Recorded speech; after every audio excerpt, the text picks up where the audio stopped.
Buenas tardes, tarde lluviosa, ya están bendiciendo la actividad, la lluvia, así que está bendecida y no podía ser de otra forma, porque hoy tenemos el honor de tener acá en Santiago de Cuba a un gran maestro de las artes visuales y de la escultura, el maestro José Villa Soberón, para el que pido un santiaguero aplauso pasado por agua. Gracias. Un amigo de Santiago, un amigo de la escultura y un amigo de Caguayo. Y tratar de pasar un grato agradable acá con el maestro. Él me preguntaba de que si iba a hacer una conferencia o algo así, pero siempre le decía que el estilo de nosotros es ser más conversadores y coloquiales, incluso todos ustedes van a ser parte de la conversación. Y la iniciativa es platicar un poco acerca de las artes plásticas, acerca de la escultura, y sobre todo de algo que nos apasiona mucho, que es el arte, las artes visuales en general. Villa no había visto la exposición, así que eso es lo primero que quiero preguntarle, qué le pareció haber visto la exposición y cuáles fueron sus impresiones. Coméntenos sobre eso. Bueno, yo conocí a la galería y siempre me pareció, desde que la conocí, la he visitado como creo que en 2 veces o 3 veces anteriores, me parecía una galería realmente muy bonita. Bueno, ayer la vi más bonita que nunca, porque claro, estaba en la obra mía y de Gabriel. Pero para mí ha sido una oportunidad muy especial, la verdad, poder exponer aquí en Santiago. Fue una oportunidad de esas que uno se imagina que se pueden dar y no sabe si alguna vez se le va a dar, pero afortunadamente se dio. Lamenté muchísimo no poder estar aquí el día de la inauguración, pero bueno, estuvo Gabriel, que como ustedes conocen, la exposición tenía el componente de que lo hacíamos dos escultores que tenemos incluso diferentes generaciones, pero que bueno, la vida o el trabajo nos ha hecho coincidir en muchos de los proyectos y por eso me parecía hermoso y bonito poder exponer juntos. Yo creo que fue una experiencia muy bonita para mí como artista, ¿no? Espero que haya gustado también. Siempre la gente se lo dice a uno, ¿no? La exposición gustó.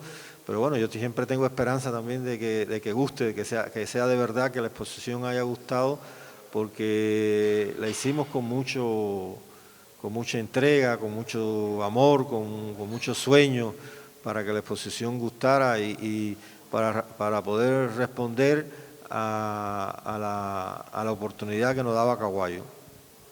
No, realmente para nosotros fue un gran placer, la exposición gustó muchísimo, fue mucho público, la gente muy interesada en la exposición.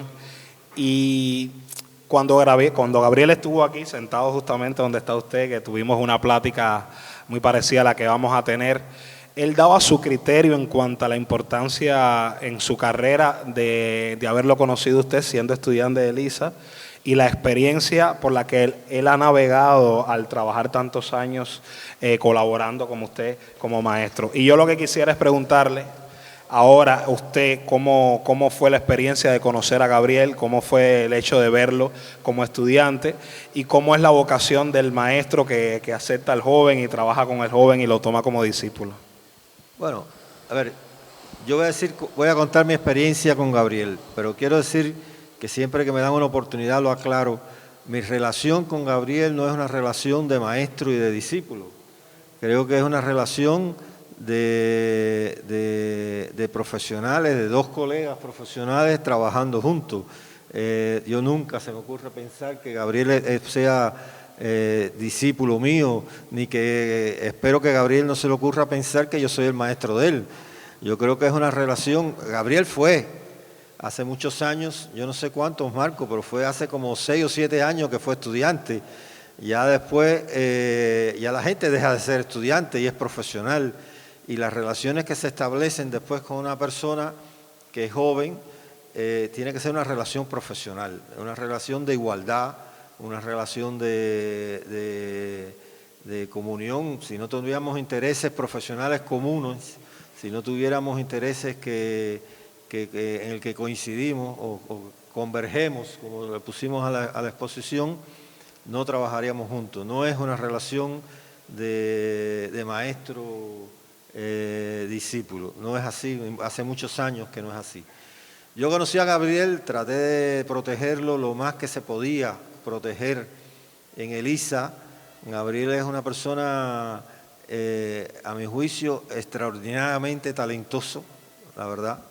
Fue una persona muy talentosa, pero fue una persona un poco incomprendida con ELISA. ELISA, aquí algunos de ustedes conocen ELISA, otros no.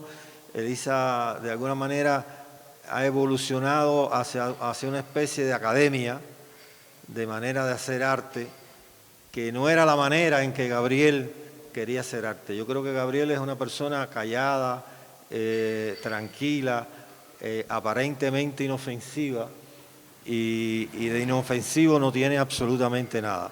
Gabriel es una persona extraordinariamente segura, él sabía lo que él quería, y a pesar de que ELISA de manera interna como estudiante le fue cerrando muchas puertas, él fue persuasivo. Creo que ha sido una persona que ha mantenido su carrera con mucha decisión y ha logrado imponerse, ha logrado imponer, siendo tan joven, una manera de concebir el arte que ya no es tan común, en que la gente, generalmente la gente ve al artista joven en otra manera de hacer arte, que no es precisamente la de Gabriel. Y Gabriel, de alguna manera, creo que ha hecho la contribución de demostrar o evidenciar de que esa manera que él hace arte es no solamente es contemporánea, sino es que es tan moderna o tan actual o tiene tantos aportes modernos como la de cualquier otro. Yo creo, incluso conceptualmente, es extraordinariamente mucho más compleja que... No sé si Gabriel le contó la tesis de... Sí, cómo no, nos hizo la anécdota. En la tesis de Gabriel había varios, hubo profesores que no quisieron ni siquiera participar porque no lo entendían. Unos porque lo rechazaban porque era figurativo y otros porque lo que iba a hacer le parecía que no entendían. Y yo creo que fue, a mi juicio, una de las mejores tesis que se han hecho en estos últimos años de ELISA. Sí, realmente aquí él contaba la experiencia de lo que significó su proyecto de tesis. También nos contó todo ese dilema interno que siempre como que sufrió dentro de ELISA. Y yo quería aprovechar la oportunidad para preguntarle su criterio en cuanto a cómo ve la enseñanza artística. Usted que tuvo el honor de ver los mejores años de la ENA, que era una concepción distinta del magisterio, y a su criterio, ¿cómo ve la enseñanza, sobre todo de ELISA, ya que estamos hablando de Gabriel, y qué puntos de comparación o qué puntos de distancia puede encontrar entre lo que usted aprendió en la ENA y lo que se enseña ahora? No, es una pregunta un poco delicada para mí, pero bueno, yo te lo voy a tratar de responder porque estamos aquí más o menos entre amigos. Yo creo que probablemente en la cultura cubana la contribución más importante que ha hecho nuestra sociedad, y para decirlo, nuestra revolución, haya sido precisamente la enseñanza artística. Yo creo que si no se hubiera consolidado, proyectado, concebido un sistema de enseñanza artística como el que ha tenido el país en todos estos últimos años, no tendríamos la cultura que tenemos hoy. Yo creo que hoy el país, y no solamente en las artes plásticas, me estoy refiriendo a el hecho de poder tener casi prácticamente en cada provincia o en cada ciudad importante lo llegamos a tener una escuela de arte. donde se trataba de garantizar de que todo el talento, todo el muchacho que tuviera una vocación, que tuviera un mínimo de talento, tuviera garantizado una oportunidad. Las cosas después no se suelen mantener siempre en el plano ideal. Después la realidad siempre es más compleja de lo que uno idealmente concibe, ¿no? Y después, por supuesto, la enseñanza artística ha pasado por muchas ideas, concepciones, ha tenido una limitación que cada día es peor, realmente es brutal la limitación de recursos. Hoy las escuelas de arte, voy a hablar de ELISA de manera particular, hoy ELISA tiene una dificultad enorme, gigantesca con los recursos. Aquí está Trenar. Cuando nosotros empezamos en ELISA nos quejábamos de los problemas que tenía ELISA, que si no había yeso, que si no había esto, que si no había lo otro. Eso no tiene comparación a hoy, los recursos.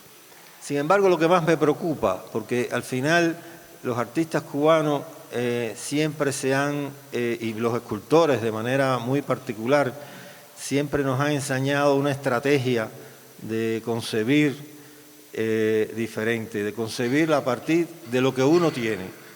Que eso es interesante, porque así no se enseña, y por lo regular así casi nunca es el pensamiento de un artista en el resto del mundo.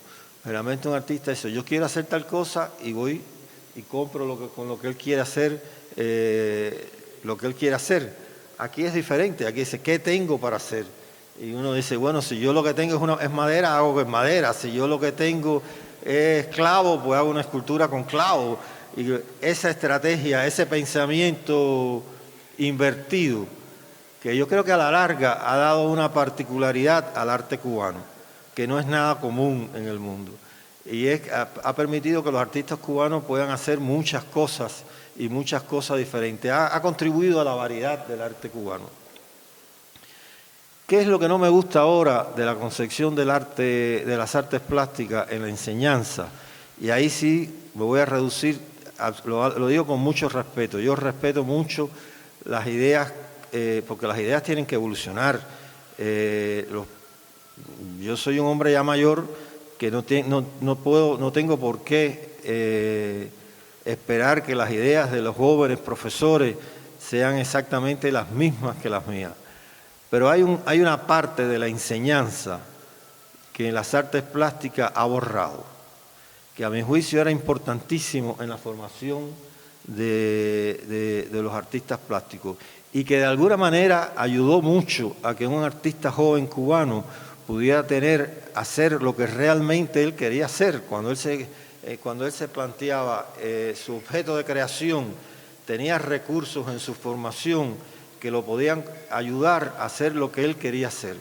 Cuando se quitan de la enseñanza cosas que son tradicionales y que no necesariamente es arte por sí mismo, pero cuando se quita el dibujo, cuando se quita el modelado en la escultura, cuando se quita el estudio de la figura humana, se está limitando enormemente, a mi juicio, la formación del estudiante. Cuando el estudiante después es un profesional y quiere hacer cosas, sencillamente va a hacer siempre cosas con muchas más limitaciones que se ha podido aprender.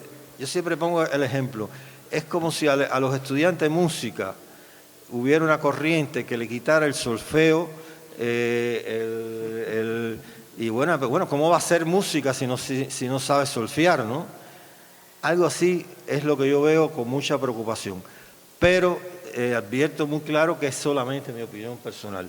Hay mucha gente que yo respeto y mucha gente que tiene una obra importante y que están haciendo una labor docente que admiro y que reconozco, que no tienen esta misma concepción. Han ido, no sé cómo está la enseñanza hoy aquí en Santiago de Cuba, la Escuela de Santiago de Cuba, que fue una escuela importante. En mi época, en mi generación, la Escuela de Santiago fue una buena escuela y una escuela importante desde el punto de vista docente y produjo artistas importantes. Yo no conozco cómo está la escuela. Pero en ELISA, desgraciadamente, se ha terminado siendo como una especie de academia de arte conceptual. El que por alguna manera no comulgue con una manera de hacer arte, la pasa muy mal. Y ese fue el caso de Gabriel. Claro. Maestro, usted hablaba de la importancia que tuvo la ENA para la cultura cubana y para las artes plásticas en este caso, aunque sabemos que en la música, en todas las manifestaciones contribuyó mucho. Y evidentemente usted pasó por esa academia. Y esa academia le dejó muchos gratos recuerdos y muchas herramientas para poder crear. La pregunta que le quiero hacer es, ¿qué tal fue la experiencia para un joven de salir de Cuba, ir a estudiar a otro contexto, a otro país, a aprender nuevas cosas con otra cultura, con otras nuevas formas de crear y a ganar nuevas herramientas? ¿Qué tal fue esa experiencia y cómo usted cree que contribuyó a su formación como artista y escultor? Bueno, yo a veces pienso que yo tuve, en mi caso particular, como una formación invertida. Lo normal es que uno reciba una formación académica primero y después que ya tienes todas las herramientas de la academia. La academia mía y de Quintanilla en Checoslovaquia no tiene nada que ver, no se parece mucho a la de la antigua Unión Soviética. O sea, eran escuelas que eran académicas, pero que no eran tan estrictas como la academia rusa. Y yo venía de una escuela que realmente fue, creo que, el momento de oro de las artes plásticas cubanas, que fue la década, yo ingresé en la ENA en el año 66, con 15 años. Hace 2 o 3 años nada. Hace 2 o 3 años. Y la verdad que esa década del 60, finales del 60 y principios del 70, fue un momento de oro para la Escuela Nacional de Arte. Fue un momento en que se unió a la enseñanza artística los mejores artistas del país. La vanguardia artística, porque siempre hay un fenómeno social que se ha dado después, se volvió a dar, a mi juicio, en el inicio del Instituto Superior de Arte, al final del 80, y es que cuando se consolida una vanguardia artística, uno de los primeros lugares que intenta, en Cuba al menos, y yo creo que en bastantes lugares sucede eso, cuando se consolida esa vanguardia artística, uno de los primeros lugares que intenta influir, como es lógico, es en la formación de las nuevas generaciones. Y en los 60, todos los grandes pintores, los más revolucionarios pintores de la década del 60, Servando, Antonia Iris, Martínez Pedro, bueno, todas las grandes vacas sagradas de las artes plásticas cubanas, todos coincidieron en la creación de la ENA, que era de alguna manera en esa época como una alternativa a lo que era San Alejandro, que estaba formado por muchos, también algunos buenos, no tampoco la vida ha demostrado que ellos eran un poco en absoluto, había en San Alejandro también muy buenos artistas. Pero esta vanguardia cubana de los años 60 fue la que formó la ENA. Y la verdad que en ese sentido fue un momento hermoso, bueno, para la enseñanza artística, y creo que las ideas, las concepciones esenciales de la docencia cubana partieron de ese momento. No, realmente todo aquel que en esa época, mi padre siempre me habla mucho de esa época y de lo mucho que se trabajaba. Vidal, que de entrenar conoció a Vidal, que era un hombre extremadamente talentoso y le gustaba la docencia, enseñaba. Ahí realmente hubo gente muy valiosa. Sí, realmente fue una época dorada, como usted bien dice. Y como la otra cosa que quisiera comentarle, evidentemente cuando uno empieza en la carrera del arte, uno nunca lo hace, o nadie lo hace por los premios ni por el reconocimiento. Uno lo hace porque, bueno, de una u otra forma no te queda otro remedio que hacer arte, porque es lo único que te interesa hacer. ¿Cómo recibe Villa el Premio Nacional de las Artes Plásticas? cómo fue recibirlo y qué conllevó a eso, la responsabilidad que conlleva tener ese premio que para un escultor tenerlo también es importante, porque todos sabemos que la escultura siempre es una asignatura complicada para desarrollar. Lo conversábamos hoy, que tuve la oportunidad de acompañarlo al taller, y realmente hacer escultura te tiene que gustar demasiado. Yo siempre tengo en la mente la frase que decía Mario Trenar de la lágrima del escultor, que cuando te pones meses en un proceso de fundición y la fundición por algo te sale mal o hay algún problema, como el escultor prácticamente es un artista obrero, porque vaya, se dedica en cuerpo y alma a hacer su obra, por muy compleja que sea. ¿Cómo resultó para usted ganar el Premio Nacional de Artes Plásticas? La verdad que fue una sorpresa, y lo digo con sinceridad. Para mí fue una sorpresa porque tampoco es que yo sea una persona, ni mi obra, que ha estado siempre, digamos, protegida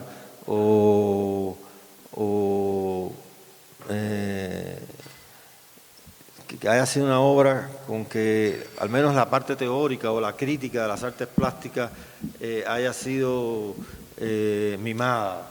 No he tenido esa oportunidad. Y porque casi no la ha tenido ningún escultor, la verdad. Este es un país eminentemente de pintores, y todo ese pensamiento que se mueve a través de la mayoría de las instituciones es en beneficio sobre todo a la pintura, cosa que tampoco no es que me parezca mal, pero por eso me sorprendió. Nunca he podido explicar la razón.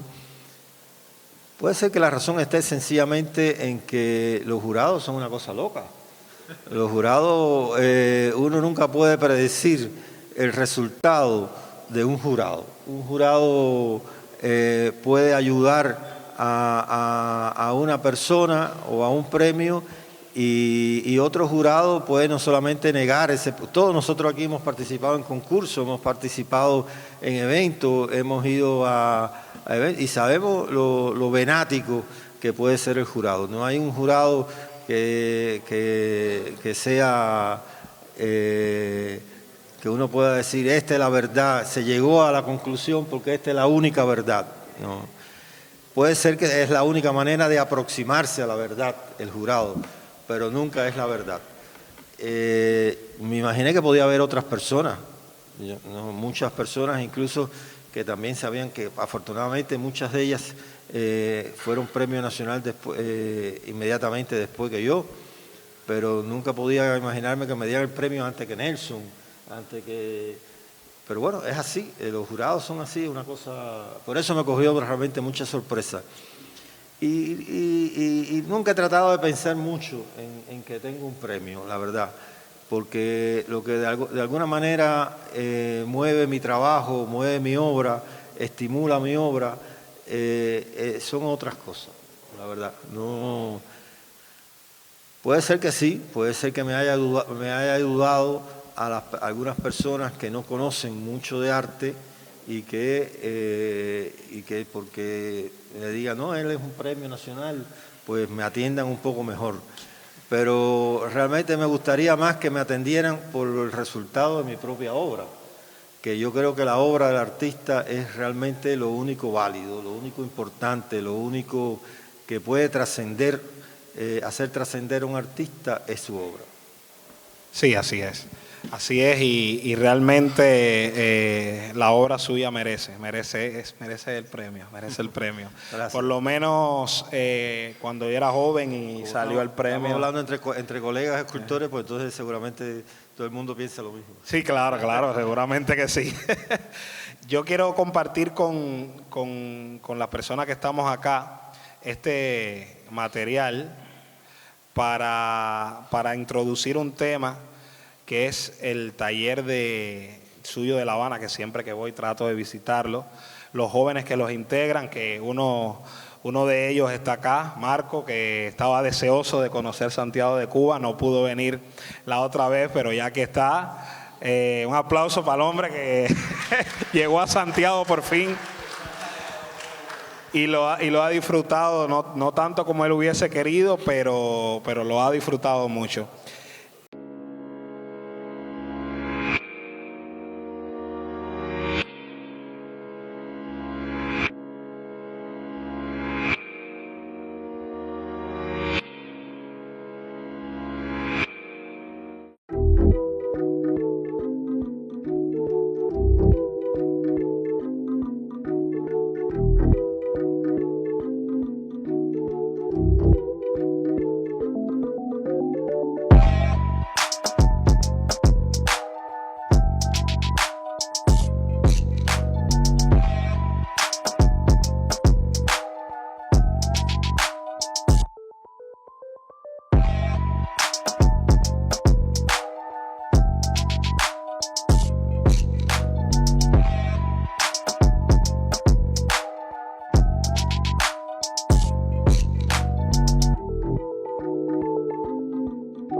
Y realmente quería preguntarle qué le ha parecido la experiencia de rodearse de jóvenes aprendices, que no todos incluso estudiaron las artes plásticas y que se han enamorado de la escultura y que al final se ha convertido como una especie de escuela, de academia, donde se hace y se muestra el hacer de hacer un molde, de vaciar una pieza.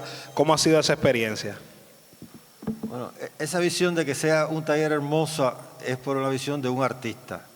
Porque el resto, cuando llega al taller, se da cuenta que eso es un absoluto desastre, en una ruina total, que el techo a cada rato nos cae en la cabeza, de hermoso no tiene mucho. Pero bueno, tratamos que lo que se hace sí sea hermoso. Yo creo que a ver, no sé, lo mejor que le puede pasar a un viejo es reunirse con gente joven, porque yo creo que es una cosa que lo nutre a uno en la vida. De alguna manera, la razón del taller es un poco suplir. Si hay una profesión que es la más solitaria posiblemente en el arte, es la profesión del artista plástico. Generalmente todas las manifestaciones trabajan en común, trabajan en equipo, trabajan juntos los bailarines, trabajan juntos la gente de teatro. El cine, bueno, más todavía, el cine es prácticamente una industria, pero el artista plástico siempre tiene que trabajar como una especie de torre marfil muy aislado. Yo creo que la manera de compensar eso, sobre todo los escultores, que es todavía es más solitaria todavía la torre, es relacionándose con gente que nos puedan dar una mano unos con otros. Y yo creo que ese fue el espíritu, una de las motivaciones, digamos, que siempre me ha dado claridad en saber que podemos hacer mejor arte si trabajamos un núcleo de personas de manera colectiva y junta. Ustedes tienen experiencia aquí en Santiago, está varias experiencias como el taller cultural. El taller cultural. En escultura no se hizo nunca. Me hubiera gustado que el taller de Codema en un momento determinado pudiera haber sido un taller colectivo como lo era el de grabado, como lo era el de serigrafía, pero eso nunca se consolidó. Por eso siempre me pareció que podía ser interesante conseguir un espacio donde las personas pudieran trabajar de manera colectiva. Ahí muchos jóvenes, muchos graduados de LISA, detrás de Gabriel, más que casi detrás de mí, yo creo que Gabriel ha sido una persona que con mucha convocatoria ha ido reuniendo a gente, jóvenes, algunos que ni siquiera han pasado por la escuela de arte, pero querían conseguir un poco de formación para lo que querían hacer. Ahí está Marco, que es escultor, en realidad lo que es un psicólogo devenido en escultor, o un escultor devenido en psicólogo, es el que nos da ahí tratamiento a toda la gente en el taller cuando se alteran. Él es el que se encarga, la responsabilidad de él, de tranquilizar a todo el mundo y darle perspectiva a sus problemas. Yo creo que hay otros. Teníamos uno que incluso con mucho talento, por ejemplo, que se nos acercó, que era trabajador del agro. Trabajaba en un agro. Es que la vocación artística, cuando la gente realmente tiene necesidad de arte, el arte y particularmente la escultura, más que el arte, solamente se puede hacer cuando uno tiene verdaderamente necesidad de hacer arte. Si no tiene necesidad de hacer arte, y los que entran al arte buscando promoción o buscando dinero, mucho menos. Pero hay gente que se equivoca y se imagina, no, los artistas ganan dinero, eso cogen el camino equivocado. Yo creo que el arte tiene que tener la necesidad de o hago una escultura o me muero. Es una cosa así, casi prácticamente de sobrevivencia. Y este muchacho trabajaba en el agro, creo que es una persona con talento, con mucho talento, sin embargo, no tuvo la oportunidad de entrar a una escuela de arte, no tuvo la oportunidad de que su familia lo ayudara, sino la familia hizo todo lo contrario. Yo lo advertí en un momento determinado para limpiar la responsabilidad, le pregunté, ¿cuánto tú ganas en el agro? Dice, no, yo en el agro gano como 30 CUC. Yo le dije, mira, sigue en el agro, porque con la escultura no te vas a ganar 30 CUC diarios. Sin embargo, al final, afortunadamente, no me hizo caso. Ya dejó el agro y hasta ahora a tiempo completo en el taller, porque de verdad que no pudo. Prefirió sacrificar la parte económica y seguir así. Está por otra parte Marco, por ejemplo. Marco es el hermano de Fran, que sin embargo es una persona que sí, ese nunca ha estudiado nada, y sin embargo tiene una fuerza interior, tiene una carga sentimental en cada una de las obras que hace, que es realmente lo más interesante. Y así pasan, algunos pasan y se van, algunos arquitectos a tratar de entender un poco la escultura y se ponen a modelar a veces unas esculturas, unos bustos eternos que duran meses y meses y meses y no lo acaba de terminar porque no sabe cómo terminarlo. Llegan algunos que terminan, van buscando para prepararse para entrar a LISA y logran algunos entrar. Van algunos a hacer su propia tesis de LISA en el taller.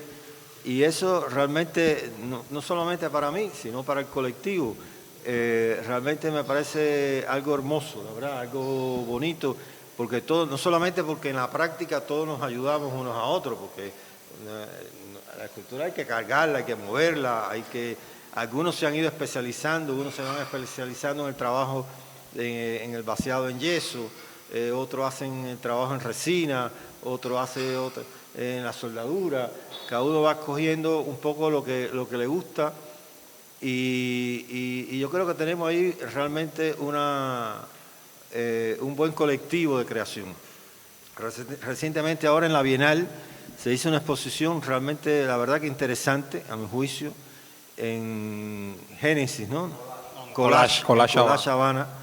Y una parte de la exposición nos la dieron al taller. Como una parte de la exposición, no estábamos dentro del colectivo todos, sino nos dieron una parte muy bonito, muy separado, y expusimos por primera vez, todos los que trabajamos en el taller. Y yo creo que eso ha gustado mucho, evidenció mucho que yo creo que el arte es así, el arte hay que encontrar maneras originales para poder sobrevivir, la verdad. Y ahí nos cooperamos unos con otros. Si estuviera encerrado en un taller, no solamente yo y Gabriel no podíamos cargar un vaciado, no podíamos cargar una plancha de metal y eso. El trabajo de la escultura tiene ese encanto que a veces te da la posibilidad de trabajar un poco ahí en el colectivo. Y todos aprendemos. Yo creo que uno aprende siempre, todos los días, de todo el mundo. No, realmente es un lugar que siempre está complicado ahí, pero es mágico. Yo invito a los que a los que vayan a La Habana en algún momento que pasen el taller si no han ido. La gente de Caguayo se ha ido, son visitas obligadas siempre, afortunadamente para nosotros en el taller, pero los otros que pasen el taller nos gustaría a todos. Hemos tenido artistas que en una obra determinada han ido al taller a hacer la obra nada más. No sé, Guillermito tuvo necesidad de hacer un trabajo, fue al taller, hizo la obra ya, y eso me parece bonito. Claro que sí, claro que sí. Y todo el equipo de Caguayo siempre está por allá porque realmente Villa y su equipo siempre históricamente ha sido el escultor que más ha trabajado con Caguayo y que más ha fundido en nuestro taller. Y esa fue otra de las motivaciones también para hacer la exposición que hicimos, porque realmente se lo debíamos a ese equipo en el cual siempre ha confiado en Caguayo, siempre ha confiado en el taller y realmente es algo importante para nosotros. Y tengo en el fondo esta escultura, que es la Alicia, porque realmente es una escultura que fue muy importante para el taller. Yo sé que realmente fue muy importante también para ustedes por la significación que tuvo, por el personaje que es retratado y por la complejidad de la escultura. Pero realmente para nosotros, para el taller, para Fajardo, para La Rosa, para todos los trabajadores de allá, fue muy importante porque fue un gran reto desde el punto de vista de fundición. Nuestro taller, como muchos conocen, siempre se ha especializado en la fundición a la arena y siempre quisimos dar los primeros pasos a la cera perdida. Y esta fue la obra que realmente nos dio la certeza de que sí se podía hacer obras a la cera perdida con calidad y ese es el ejemplo que tuvimos. Y quisiera introducir el tema de cómo Villa se ha manejado, cómo su equipo se ha manejado siempre para un gran labor del escultor que siempre ha tenido a través de la historia, que es el encargo, la escultura pública y la escultura que se distancia o que no se distancia, sino que tiene puntos de separación con la escultura de galería, con la escultura de salón, que casi siempre tiene una característica más privada. La escultura pública encierra un compromiso mayor porque es una escultura que te va a sobrepasar casi siempre. La van a ver miles de personas y evidentemente tiene que ver con una forma de realización muy distinta porque el contexto forma parte ya de la escultura. Entonces quisiera que nos platicara cuál ha sido su experiencia, que es vasta, a través de los años en este tipo de obras, que también es muy importante, y cómo ha sido el trabajo de hacer estas obras y cómo ha sido la relación que ha tenido siempre con el taller y con los trabajadores de Caguayo. Mira, realmente hay una apreciación, a mi juicio, injusta con la obra con encargo, en el arte más contemporáneo, incluso entre nuestro propio medio. Por lo regular una obra por encargo se ve como una obra menor, como una obra en que no tiene el valor que tiene la obra cuando es solamente la obra creada, concebida solamente desde el artista. A mi juicio es un gran error. Yo creo que los valores de la obra están muy lejos de saber si es por encargo o no es por encargo. Yo me acuerdo que en una polémica en Elisa, que por supuesto hay una gran mayoría de personas en contra de la obra por encargo, y le dije, bueno, no nos podemos olvidar que la Capilla Sixtina fue una obra por encargo.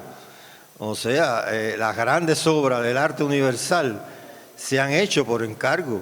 era mejor la Capilla Sixtina, fue una gran obra, no fue porque fuera un encargo o no fuera por un encargo, es que estaba el talento de Miguel Ángel, estaban todas las ideas de su momento, estaba el gran arte ahí. Que sea o no por encargo es algo circunstancial que a mi juicio no tiene mucha importancia en el arte. Cuántas canciones hermosas se hicieron por encargo, cuánta música hermosa se ha hecho en una película, porque te encargan una música para una película, es menos hermosa que si el compositor la crea sin ninguna película, no es cierto. El valor realmente del arte está en algo mucho más complejo, mucho más difícil y sobre todo que termine siendo bueno. Si es bueno, si es por encargo, regalado, si es pagado o no pagado, eso no tiene ninguna importancia.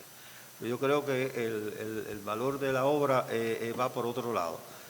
Y bueno, mi relación con Caguayo es una relación vieja, yo creo del año 2000, con el Lennon, creo que la primera obra bueno, tú la estabas poniendo ahí también, ¿no? La primera obra que hice fue el Lennon, y a partir de ahí sí hemos hecho ya un número bastante considerable de esculturas con Caguayo.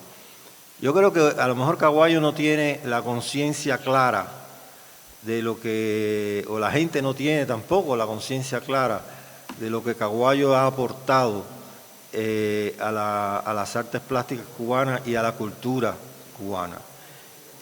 Ante la existencia de Caguayo, realmente generaciones que probablemente hayan sido mejores que nosotros como escultores, no creo que nosotros somos los mejores escultores ni remotamente, no tuvieron un Caguayo.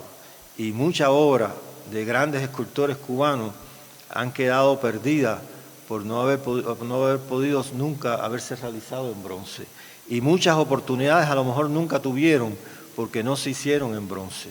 La misma obra de Rita Longa, Rita fundió muy pocas obras. Uno visita el taller todavía que se mantiene, el taller de Rita Longa, y uno se da cuenta que casi todo está hecho en yeso y la inmensa mayoría de los escultores trabajaban el yeso, trabajaban alguna madera, pero la posibilidad de sacar la escultura, que esa oportunidad la da esencialmente, no solamente, pero la da esencialmente el bronce, la tuvieron muy pocos escultores en Caguayo. O sea, yo creo que Caguayo ha hecho una contribución enorme cultural, no solamente a lo mejor como promotores, como constructores de espacios hermosos como este, sino dándole la oportunidad que se realicen muchas obras en el país.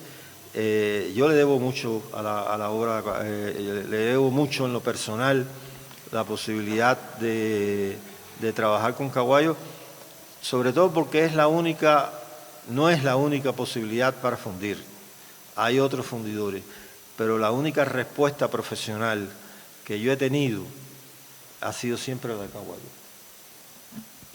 Creo que tenemos que darle un aplauso ahí a la gente de Caguayo ahí, porque es el trabajo de personas que están aquí y que esa siempre ha sido la voluntad de sostener el principal proyecto que siempre hemos tenido y que siempre va a ser, que es ese taller.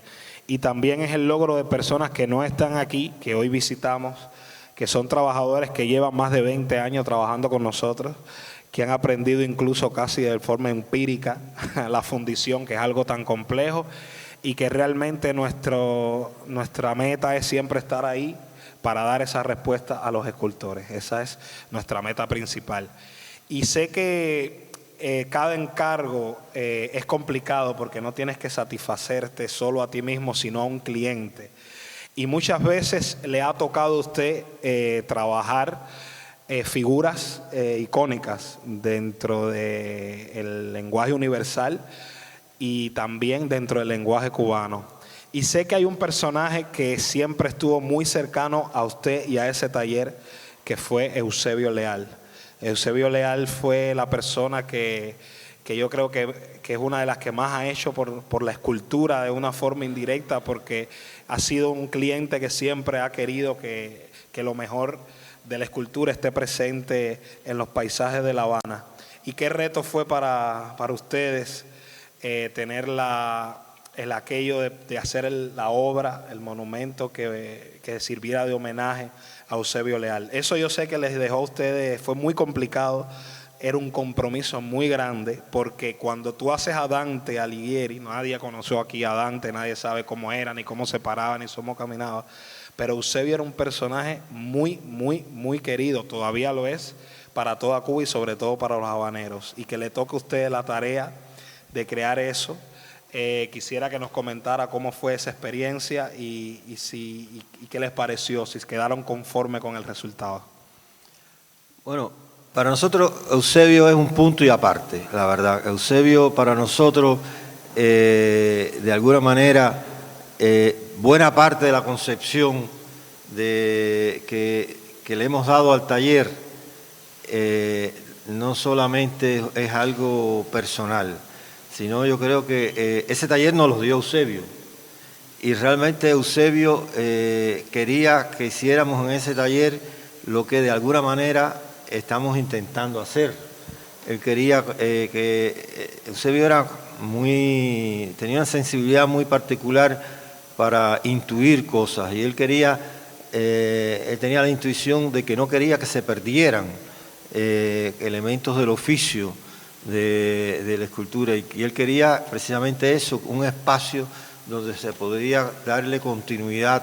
Oficio es también pensamiento. A veces se piensa que el oficio es exclusivamente algo rudimentario, algo que no es intelectual, y no es verdad. El oficio es también pensamiento, es una manera de expresarse la idea, y tampoco por eso no se debe perder. Eusebio fue un cliente complicado, muy complicado, porque Eusebio no era de los clientes que te encargaban una cosa y después lo asumían como una tarea. ¿Me cumpliste la tarea tal? No, él iba hoy, después volvía mañana y después regresaba pasado mañana y te buscaba. El Dante, yo creo que sí tiene que tener una corona de laurel, y que tiene que tener esto y que tiene que tener lo otro. Por eso para nosotros yo creo que fue más que nada, yo creo que la escultura Eusebio a lo mejor se hizo demasiado rápido. A lo mejor hubiera sido mejor que se esperara más tiempo, pero no querían, y nosotros mismos tampoco podíamos negarnos a concebir la escultura Eusebio por todo lo que le debemos a Eusebio. Yo sí soy muy deudor de Eusebio desde el Lennon. Cuando se inauguró el Lennon, la primera persona que se sentó en el banco del Lennon, le dijeron a Fidel que se sentara y no se sentó, pero inmediatamente Eusebio cogió y se sentó en el banco del Lennon, y cuando se paró me dijo: yo quiero mañana verte porque quiero mañana ser un caballero de París. Yo creo que esto era un proyecto que a mí me había gustado hacer y que nunca pude hacer, la verdad. Nunca tuve la oportunidad de hacer, o no tuve la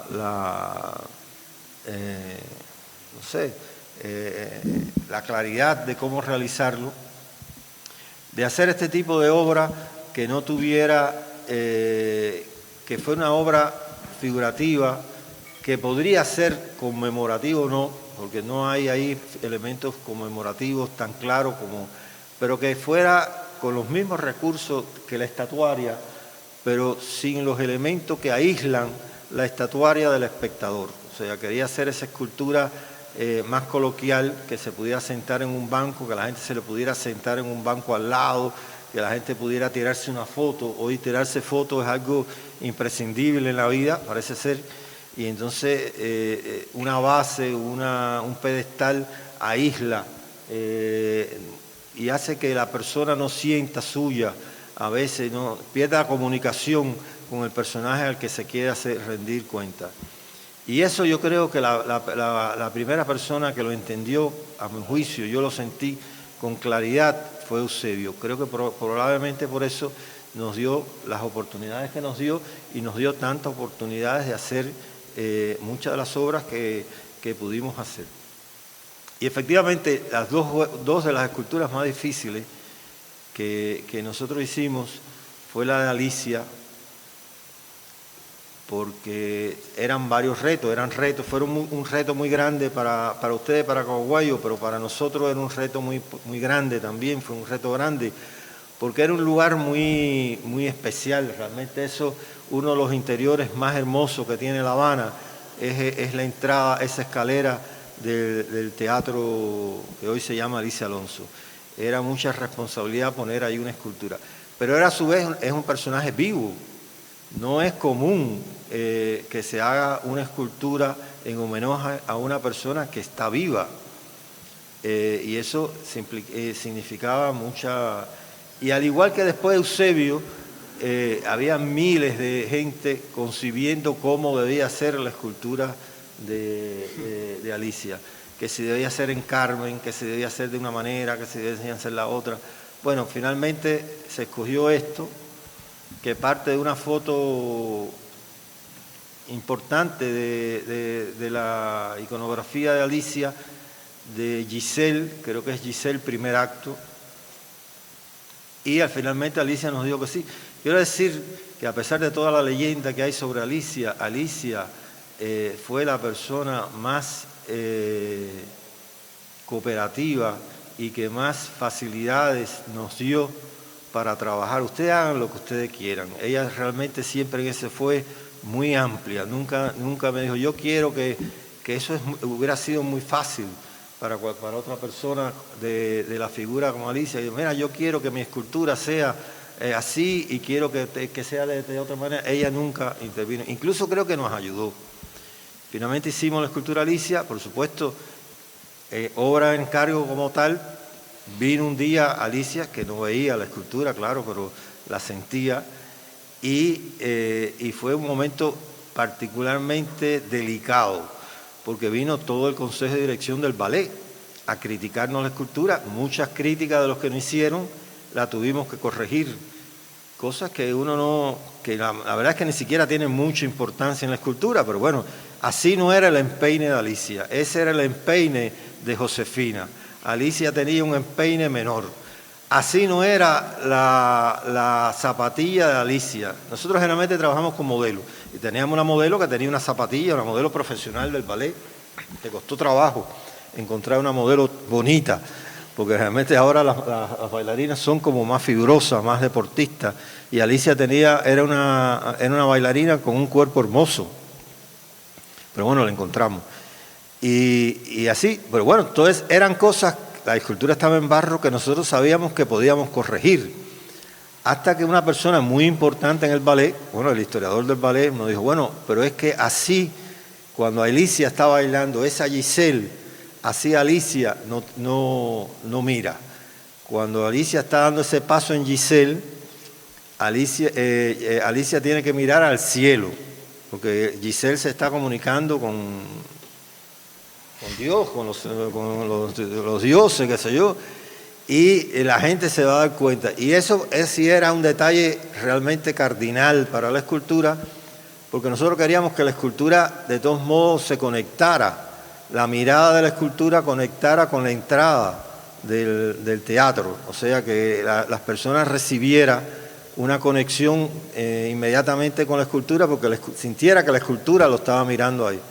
Y yo ahí sí me quedé frío, yo digo, esto sí es un tema complicado.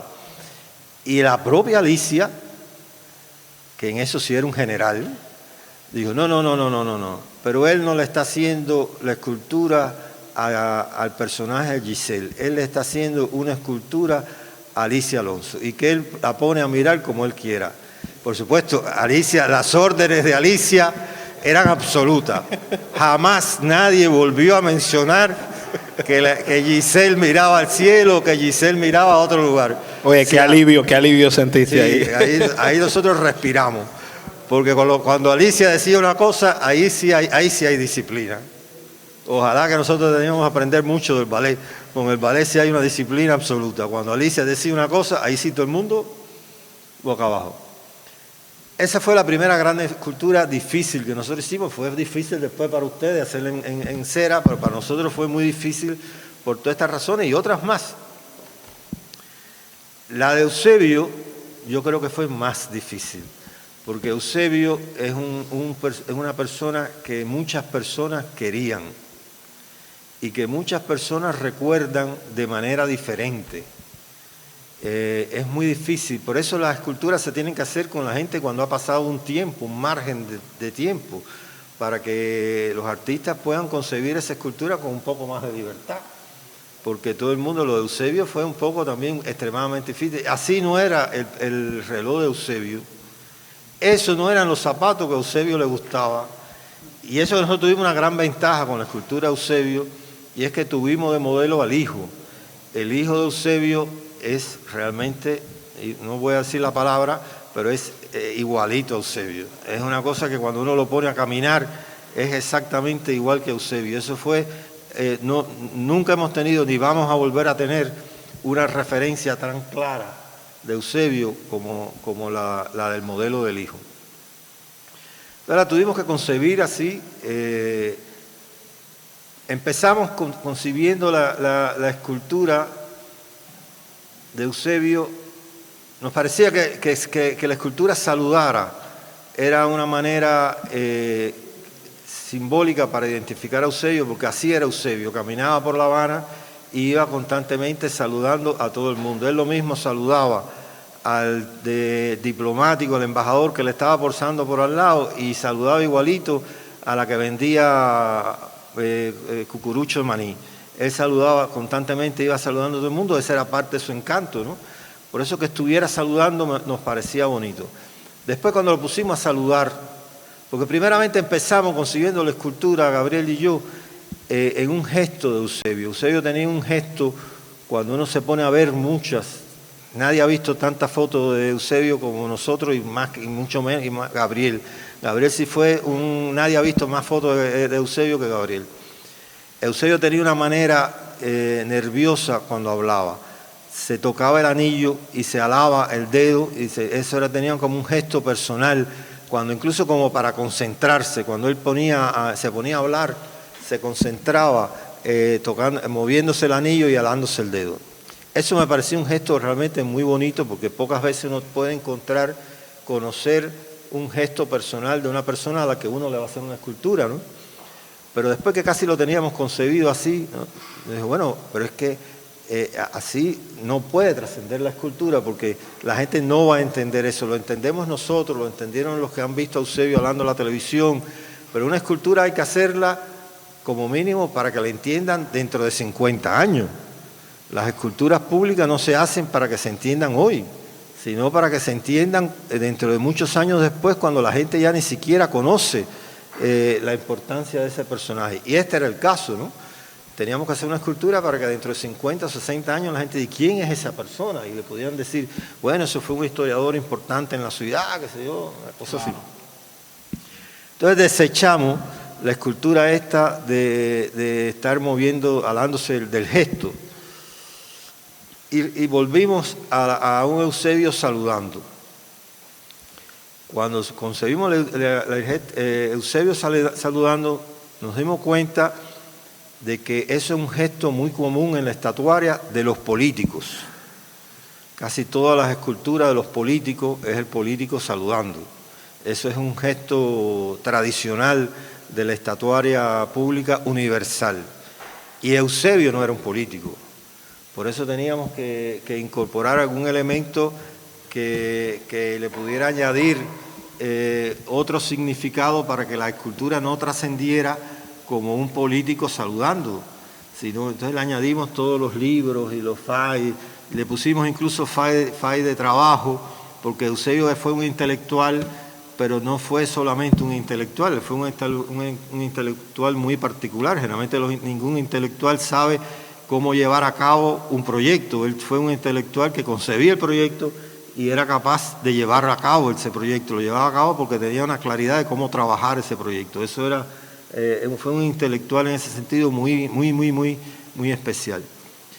Pero igual tuvimos y tenemos a veces constantemente personas que nos dicen eso, que nos dicen, bueno, pero yo lo hubiera puesto de una manera, a mí Eusebio, ¿por qué no le pusiste un sombrerito? Porque cuando yo lo vi pasar por frente a mi casa, él tenía puesto un sombrerito, ¿y por qué no le pusiste tal cosa?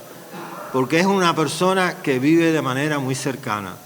Por tanto, ha sido una escultura difícil y es una escultura difícil para un grupo de personas que la entienden, porque la gente espera ver que su propio Eusebio, el Eusebio que ellos conocieron. Y al final eso, desgraciadamente, ojalá que los escultores pudiéramos revivir a las personas.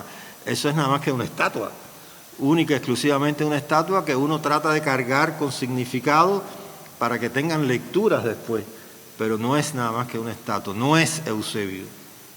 Que con un personaje como Eusebio es una bonita manera de por lo menos cerrar esta etapa. Además, esto si seguimos aquí hablando de lo valeroso que puede ser el arte, nunca terminaríamos. Y yo realmente quisiera agradecerle primero por estar acá, porque yo sé que los 2.000 kilómetros, los 1.000 kilómetros que hay de La Habana acá no son fáciles de recorrer. Gracias por compartir con nosotros, gracias por brindarnos esa exposición que estuvo tanto tiempo en la Galería René Valdés, y sobre todo gracias por este momento. De verdad, un aplauso para usted y muchas gracias. No, gracias a ustedes. Siempre nos gusta darle la oportunidad, si alguien desea hacer alguna pregunta, hacer algún comentario. Quería así, tenía miedo que se cerrara y no tuviera yo la oportunidad de decir esto que voy a decir, que vengo cocinando desde ayer, porque cuando amablemente mi sobrino nos pasó la invitación para el encuentro con Villa por Facebook, pues yo revisé y dije, déjame actualizarme todo el trabajo de Villa. Y, por ejemplo, le puse, me pareció muy importante, una vertiente que se ha tocado poco, creo yo, en lo que va de conversación, que es el trabajo en la línea de Martí. Porque por lo que ahí revisé, hay un Martí en España, hay un Martí en Chile, hay un Martí en Estados Unidos, hay un Martí en Cuba, hay como 5, 6, 7 Martí.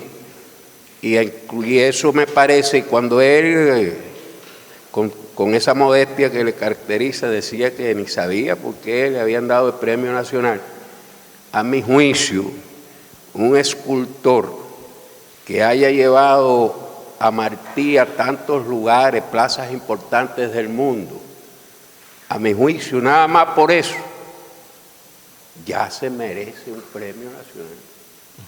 Gracias. Que es nuestra primera figura, Martí.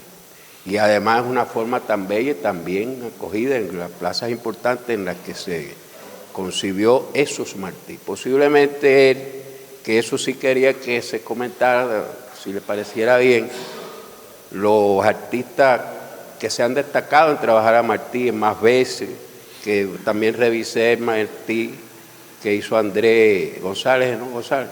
Sí. El Martí en la plaza antiimperialista, y estaba pensando en eso, mi hermano Alberto ha hecho varios Martí. Me invitaría que antes de cerrarse comentara algo sobre esta vertiente de Soberón y su obra alrededor de Martí. Muchas gracias. Muchas gracias. No, Martí es el tema, y yo creo que es un buen tema, tenemos una suerte con relación a eso. Es el tema de los escultores. Todos los escultores cubanos en algún momento determinado han abordado el tema de Martí. Ojalá que se haga algún día un estudio de cómo los escultores han abordado el tema de Martí. Yo he tenido oportunidad de abordarlo incluso en diferentes momentos de mi vida. Hice el monumento a Martí en Madrid, en el Paseo de La Habana. Ahí lo hice de una manera muy diferente. Hice un Martí en Chipre, que lo hice de otra manera diferente. Hice un monumento en Chile, hasta se me pueden quedar algún que otro Martí. Hice el Martí de la Fragua, un Martí joven en la Fragua Martiana. Hice el Martí de la Embajada de Washington, que al que atacaron, que tiene todavía unas marcas de balas y eso.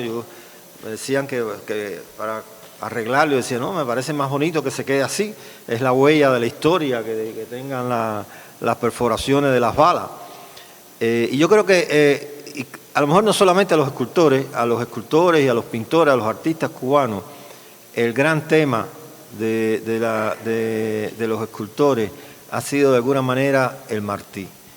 Y ojalá que algún día alguien pueda hacer un estudio interesante de cómo ha cambiado a veces la concepción del Martí en las épocas y cómo ha ido cambiando en la idea de los escultores a través del tiempo. De los primeros Martí que se concibieron ahí, del Martí que el Parque Central, al de Sicre, al de Moret, al de Bacardí, Nini Bacardí, realmente casi todos los escultores cubanos en algún momento han abordado el tema de Martí. Y eso sería algo interesante de estudiar, porque siendo el mismo tema, cómo ha sido abordado con ideas diferentes. O sea, el Martí Apóstol de Sicre no tiene nada que ver con los Martí que ha hecho Lescay a finales del siglo. O sea, los escultores al mismo tema le han abordado diferentes miradas, diferentes concepciones, diferentes ideas de cómo es visto incluso en cada momento el pensamiento de Martí. Pero bueno, yo creo que ese en esencia es el gran tema que ha unido a toda la historia de los escultores cubanos, siempre ha sido Martí. Por eso me parece importante. No, realmente ha sido así. Yasmani, ¿tiene algo que preguntar?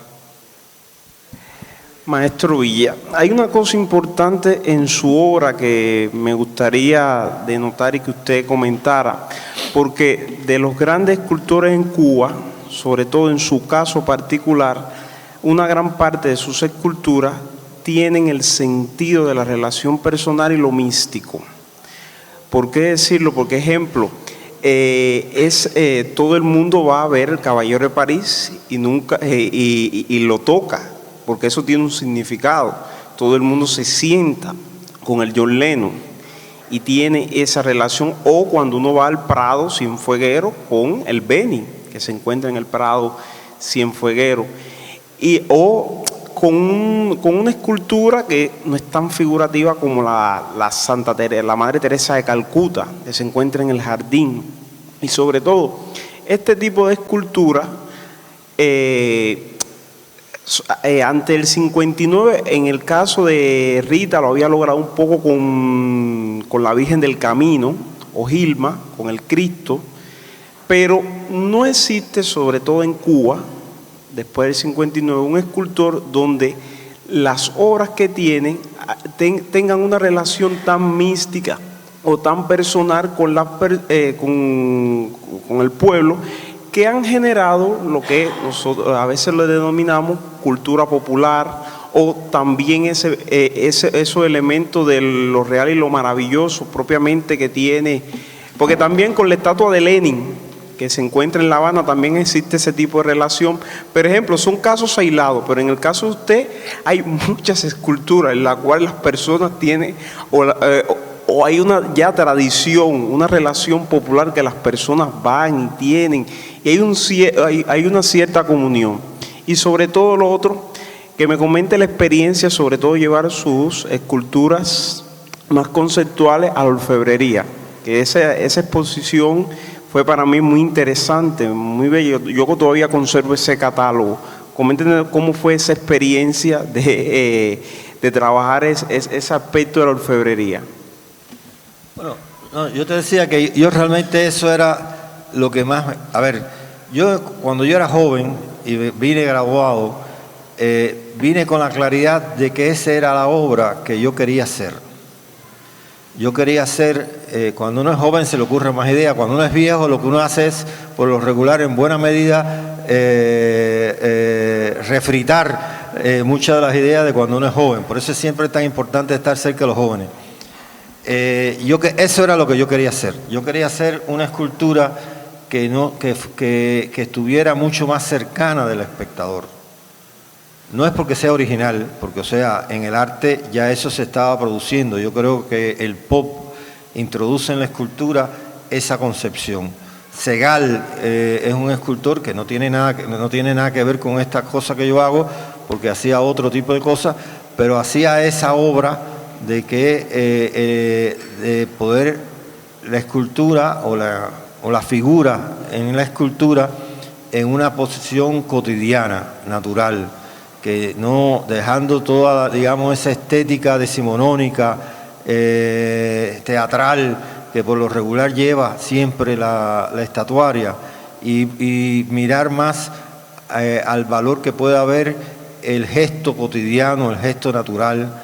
Para eso era importante incluso que la escultura se integrara al entorno. Eso era lo que yo tenía claridad hacerlo. Yo intenté hacerlo cuando aquello no existía caguayo, y por supuesto fundir algo en bronce era una cosa casi como imposible, era una tarea muy poco probable. Pero intenté hacerlo y recibí un día un encargo. Recibí el encargo de hacer un José Antonio Echevarría para la Universidad de La Habana. Me pareció que, estoy hablando del año 80, probablemente casi nadie aquí de los que están aquí han nacido, muy pocos habíamos nacido en los años 80. Me pareció que era como la gran oportunidad. Y hice un José Antonio, le presenté un proyecto de un José Antonio bajando la escalinata universitaria. Me parecía que era el más hermoso de para mi idea, no quiero decir que sea necesariamente así, el más hermoso de los espacios para rendir tributo a José Antonio. Además era lo natural, él bajaba permanentemente en ese momento de efervescencia estudiantil de la universidad.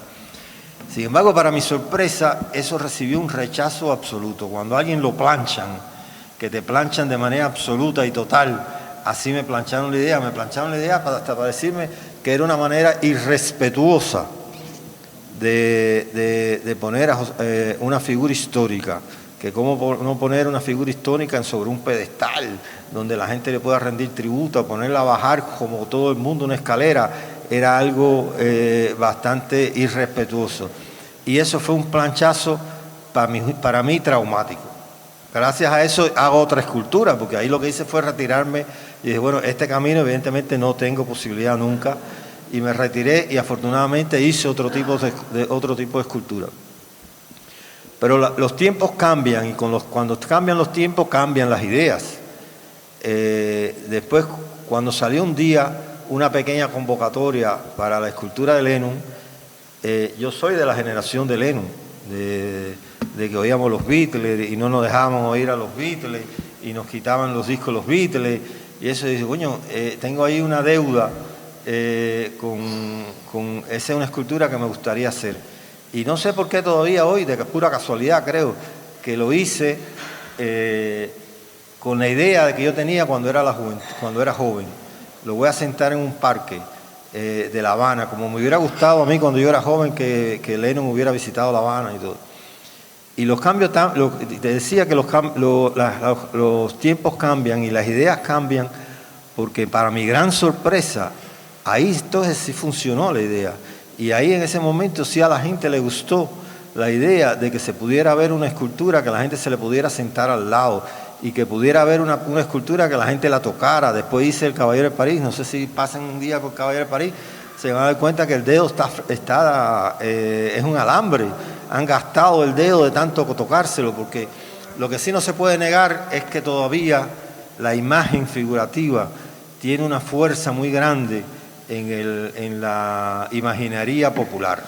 Todavía eso introduce un nivel de comunicación muy fuerte a nivel popular. Esa es un poco la historia. Que yo hice, no he vuelto a hacer más.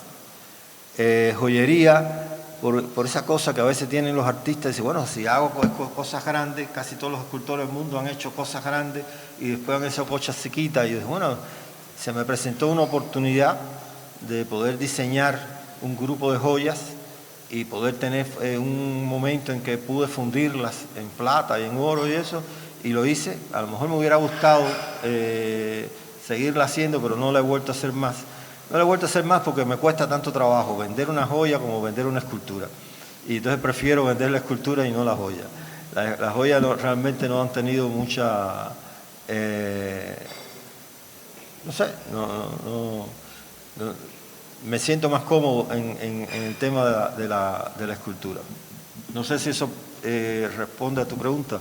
Sí, muy bien. Y me faltó una cosa ya sobre el arte, ejemplo, los monumentos funerarios. Por ejemplo, usted tiene sobre todo una de las obras de arte funerario contemporánea más bella que tiene Cuba, que es el monumento a los estudiantes del 13 de marzo, y también ayudó al ESME con el monumento al hombre común.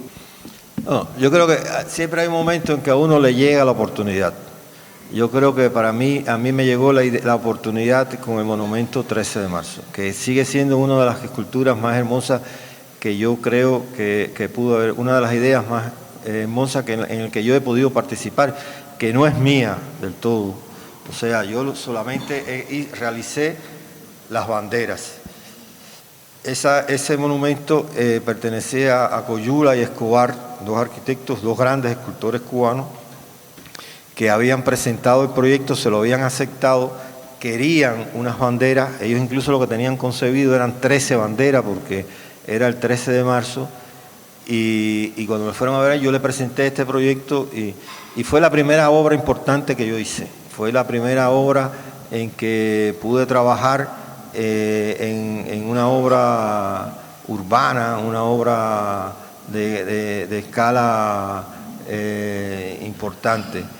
Y creo que es una gran obra, no por mi escultura, sino por la manera incluso en que está concebido esa idea de que, no sé si ustedes lo conocen, yo no creo que no tengo foto aquí, son unas banderas que la sombra de la bandera es la que indica, hay una línea en el piso del mausoleo que es el equinoccio del 13 de marzo, y solamente la sombra de la escultura coincide con esa línea del piso exclusivamente el día 13 de marzo. Y entonces se va moviendo la sombra a través de la línea del piso y llega un momento cuando se produce un desnivel en el espacio funerario, en el monumento, que la sombra lo que hace es cubrir los nichos donde están enterrados los combatientes del 13 de marzo. Esa idea a mí siempre me ha gustado muchísimo, la verdad, y no es mía. Me gustó muchísimo colaborar con esa idea, pero yo creo que los arquitectos fueron muy originales en concebir un monumento funerario de esa manera. Muchas gracias a todos por las preguntas. Y nada, ahora vamos a bajar a seguir disfrutando de un tecito y un cafecito, y todo aquel que todavía tenga cosas que preguntarle al maestro, aquí lo tiene. Reiterarle nuestro agradecimiento. Muchas gracias. Gracias a ustedes.